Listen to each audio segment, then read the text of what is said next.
In the not-too-distant future, even your dishwasher could be spying on you, because while technology aims to make life easier, it could also give Big Brother a peephole into the lives of almost anyone. RT's Marina Portnaya tracks the trend from New York. All right, Howard Marks, where are you? 10 years ago, biometrics, robotic spies, and state surveillance were the makings of a sci-fi flick starring Tom Cruise. Set up a perimeter and tell them we're en route. Today, many scenes from the Hollywood blockbuster Minority Report have arguably become an American reality, with life ominously imitating art. You're walking down the street, and the camera that takes a picture of you is able to compare it through facial mapping, is able to compare it to your driver's license photo or some other photo, maybe a mugshot, maybe a surveillance photo, and say, all right, Marina was on the corner of 42nd and 8th at 3 o'clock last Saturday.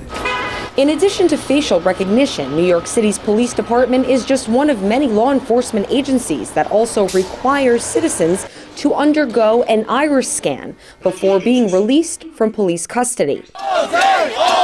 In the past 6 months, iris scans have been taken from hundreds of Occupy Wall Street activists placed under arrest, like Christina Gonzalez. Yeah, they really don't tell you why. They just say it's another form of identification, and it's really creepy to have someone holding up some machine to your face and you have no idea not only the health effects of it, but what they're actually using, what their larger purpose of using it is for. Iris scans are like a high-tech fingerprint, but much faster. Officials can quickly identify anyone whose unique scan is on the database. The technology is becoming increasingly useful as a tracking tool in the U.S. In the virtual world of tweets, Facebook posts, and search engines, every internet user is defined by a data footprint. If you think anonymous comments and blogs are protected, think again.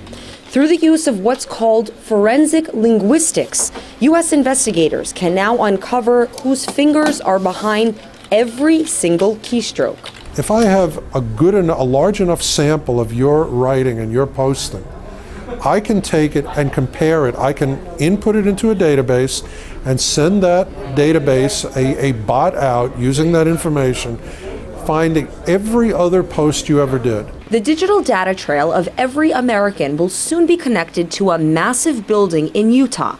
A $2 billion data center is reportedly being constructed for the U.S. National Security Agency.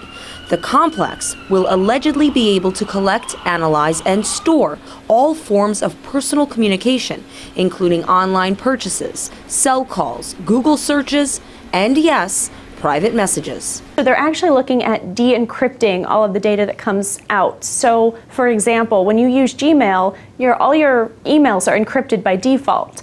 Google has given you this service and has allowed you to say, my communications are protected. Now, the NSA Center is designed around building systems that will de-encrypt that data and remove any protection that you can put onto it. Earlier this month, CIA Director David Petraeus painted a picture of America's dystopian freefall when describing the emergence of the Internet of Things. The phrase refers to an increasing amount of personal information Washington will eventually be able to obtain once all home electronics are wired to a network. U.S. intelligence officials estimate that by 2020, up to 100 billion ordinary devices, such as refrigerators and dishwashers, could be wired up to the internet, just the way PCs and cell phones are now. That bottomless pit of data could allow Big Brother to monitor virtually anything it wants. Even the CIA director says the very idea of secrecy will change forever. Marina Portnaya, RT, New York.